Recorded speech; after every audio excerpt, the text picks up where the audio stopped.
Welcome to the Cube series. I was inspired to make these awesome cubes after seeing Crowline's amazing cube pins. They make such amazing art, make sure to check them out.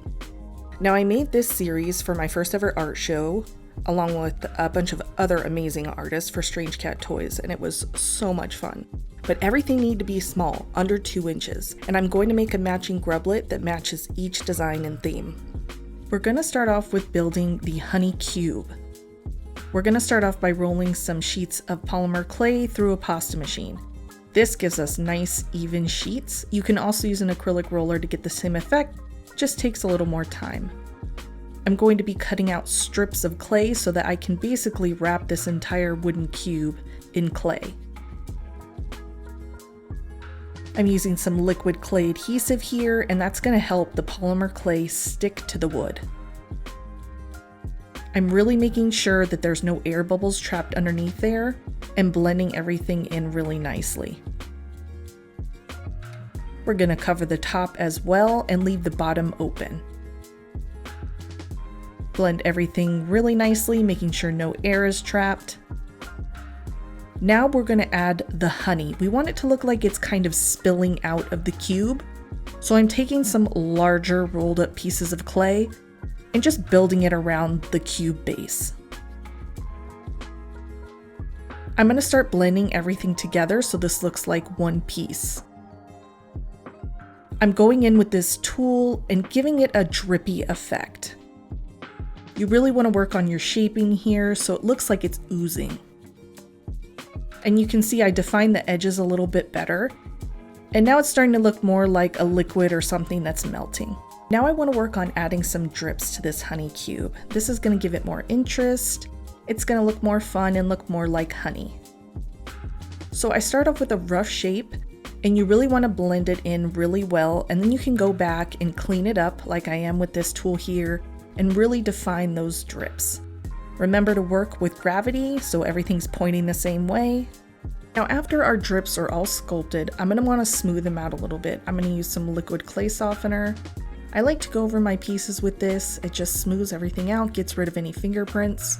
But after baking, I noticed some serious issues. And if you watch my videos, you know I'm a girl who messes up a lot, and that's where Fix It Sculpt comes in. I love to use this either to sculpt alone or to fix any issues with polymer clay. It works really well. I noticed I had an uneven part at the top because the block had moved on the inside, so I just used this Fix It Sculpt to even it all out. It's more level now. We fixed that issue. We fixed any cracks. I want to sand this really well because we want it to look like honey, like a liquid, and liquid is very smooth and shiny. I'm going to coat this in a semi-gloss spray. That way when we mold it, whatever we put in the mold will come out nice and shiny. And you can see here the surface looks really good. I'm going to use some silicone here to make a mold because honey's not gray, is it? Here you can see our mold came out really well and it captured all the detail. Now for the honeycomb that's going to go inside of our honey cube. Here I'm using a Trivet or something. It's for the kitchen, you put hot stuff on it. I found these a while ago and I loved the honeycomb pattern, and since it was silicone I knew it would work well with clay. Now if I was smart I would have lined up the Trivet so that it had the same design on each side, but I didn't realize that till I made this video. I went ahead and cut it out using an Exacto knife. And I just want to do a test fit to make sure that it'll fit inside of my cube, and now we can have some fun with some Pearl-Ex powders. Pearl-Ex powders stick really well to polymer clay, they're really easy to use. I'm using 2 different colors so that the honeycomb pattern stands out more. These are going to give the clay a really nice metallic finish.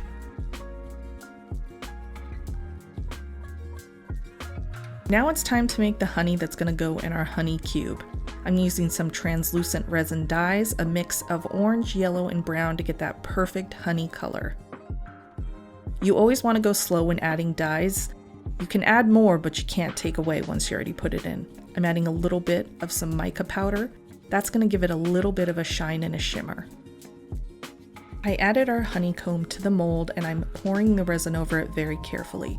You don't want to introduce any large bubbles, just take your time filling it up. Now it's time to make our bee. I want this bee to look like a tired, exhausted little bee that's sleeping on top of this honey cube after gorging itself with some nice tasty honey. So we're starting off with this kind of chubby shape. We're gonna go for a chibi effect with this guy. And since this is more of a simplified bee, we're only gonna add one stripe. So here I'm marking out 2 lines, and in between them is gonna be our one little stripe. And I'm adding a little tiny booty to the back of the bee.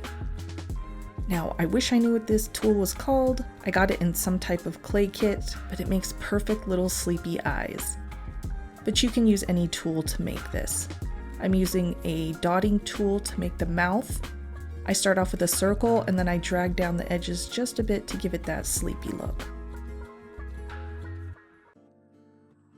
I'm going to use some white translucent clay. This is going to be perfect for our bee wings.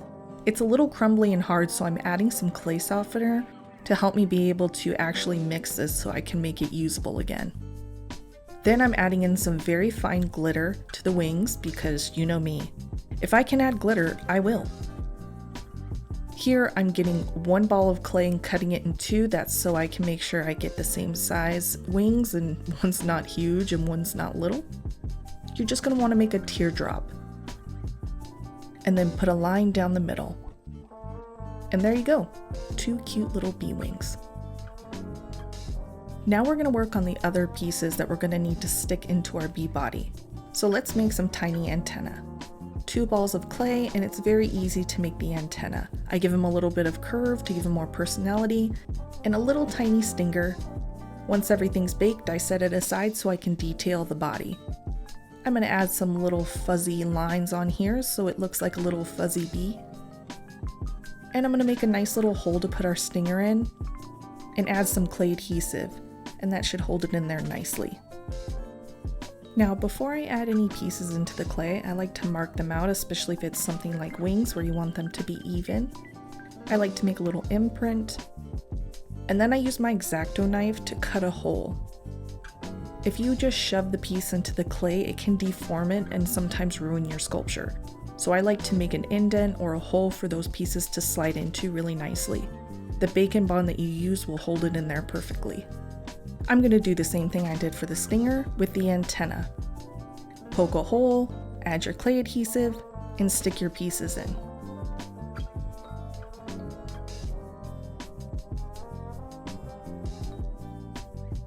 I'm using a little bit of alcohol here to get rid of any fingerprints.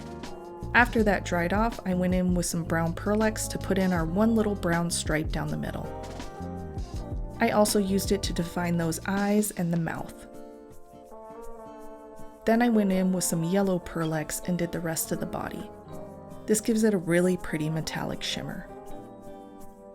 And if you don't have Pearlex, that's no problem. You can use acrylic paint for this, or just use the colors of the clay itself.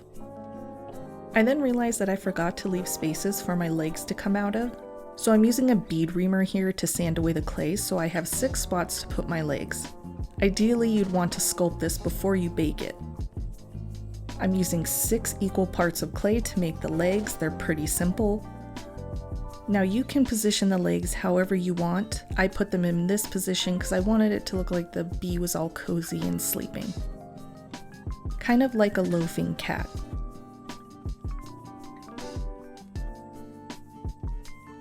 And here I'm just pushing down a little bit and then using some alcohol to get rid of any fingerprints. And then I realized that I wanted the antenna to be nice and metallic as well. You can mix Pearlex with gloss and paint it on like a paint. I'm using a polyurethane gloss, and of course, you gotta accentuate the butt crack.